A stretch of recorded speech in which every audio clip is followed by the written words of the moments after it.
Welcome back to the Weber Cup. Europe against the USA for one of the biggest titles in the world of 10-pin bowling. Coming up, the opening match of the 2009 event, Dominic Barrett against Pete Weber. Barrett is making his debut in this event, but has plenty of single-lane TV experience, having appeared in the Masters for the last 3 years. Pete Weber is another appearing for the first time. His experience revolves around 4 US Open titles. Commentary for this match comes from Nick Holling and Cass Edwards. Basically with 3 strikes in a row. 1 in frame 9 and 2 in frame 10. There'll be nothing Barrett could do about it, so he needs Weber to throw him something here. And Weber seems to have the line dialed in.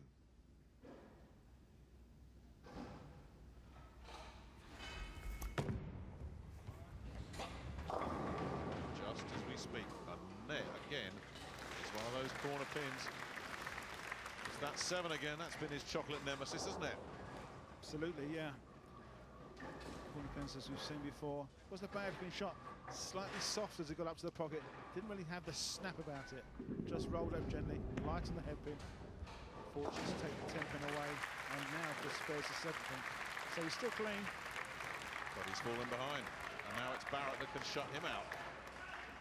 The Dominator looking to turn the screw. Once again, it has to be a double for Dom Barrett. 9th frame, working on a strike. Well, how big is this? And the key word of this Weber Cup, all during the build-up, is pressure. Who copes with the pressure best? Oscar Palermo, Mika Koivuniemi, Paul Moore, engrossed in this one. It is all about pressure. And how does Barrett cope? He does that. A lot of work. Now, he got a lot of rotation on that ball. And that's why he got all that pin action at the back end. And that 10 got chipped out of there because it didn't look like it was going to go. Yeah, most important ball of the game for Dom Barrett. This is, look, 479 revs, gets the angle perfect, comes from the outside boards right into the pocket. Hits him slightly thin, but makes him spin. Well, that was a high-risk, high-return ball from Dom Barrett. And it pretty much forces Pete to strike here. In fact, Pete really needs a double to have any chance at all. And off the sheet for 226. 3 strikes in a row if he can. Well, well, well. How many corner pins has Pete Weber left here? And that is game over.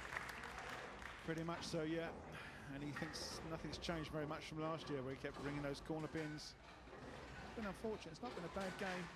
It's going to go through 200, but as we've said, 230, 240 are the scores that you really need to play to win in the Weber Cup. One more ball left for Pete, whose Weber Cup campaign starts, as I seem to recall, Cass, the last one finished. He was he looked very miserable and unhappy this time last year. Never mind being on the winning team, he'd struggled with this format. I have a sneaking feeling he'll be back. With a score of 215. Certainly finished on a high, but well, Dominic just needs to stay clean, doesn't he? Yeah, just keep the ball in the lane.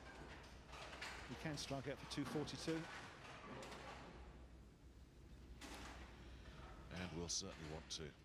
This race to 17, you get a point every time you win. It's a race to 17, and every point is precious, because in world-class company like this, there are no weak bowlers. There are no easy points. Every single one of them, it has to be fought over and cherished. And they're on their feet. The cheerleader section, right behind the players. That's the domination section. There they are. There's the guy in the white shirt there with the word domination right across it. That is the cheerleader group. And the Dominator has lived up to his name. Europe with the winning start, and an impressive one at that. Barrett, making his Weber Cup debut, takes the